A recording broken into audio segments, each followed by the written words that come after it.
What's poppin', dogs? Mr. Allen here. We're about to solve the inequality and graph it on a number line. Woo! Now, solving these things is exactly like solving equations. So how do I undo subtraction? I got to add 4 to both sides. And I got 3x is less than 15.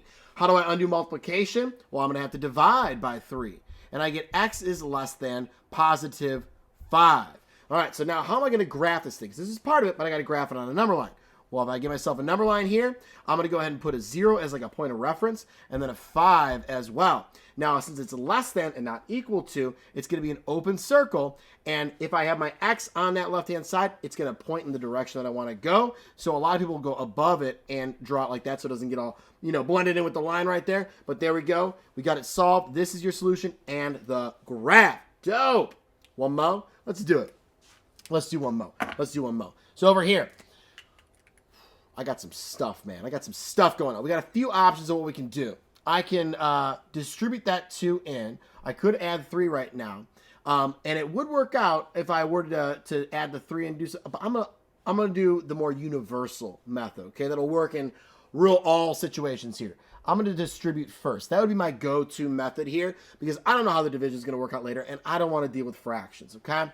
So I'm going to have negative 2x minus 2, and then minus 3 is greater than or equal to 7. I'm going to combine some like terms. I got negative 2x, and then that's going to add to negative 5 is greater than or equal to 7. Then I'm going to add 5. So I got negative 2x. I'm adding 5 because I want to undo the subtraction, right? I'm going to add 5, and I get negative 2x is greater than 12. Last thing, I got to divide by negative 2. Now, when I'm dividing by a negative with inequalities here, this is the one difference from equations.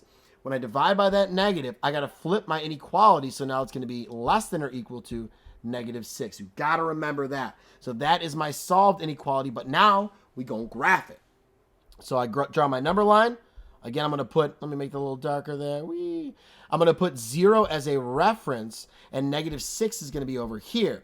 Now, because this is less than or equal to, I'm going to have a closed circle this time.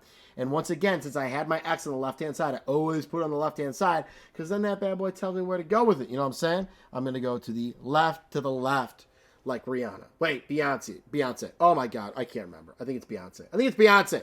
To the left. Okay. There we go, man. That's dope. Two dope inequalities. I will see you dogs later.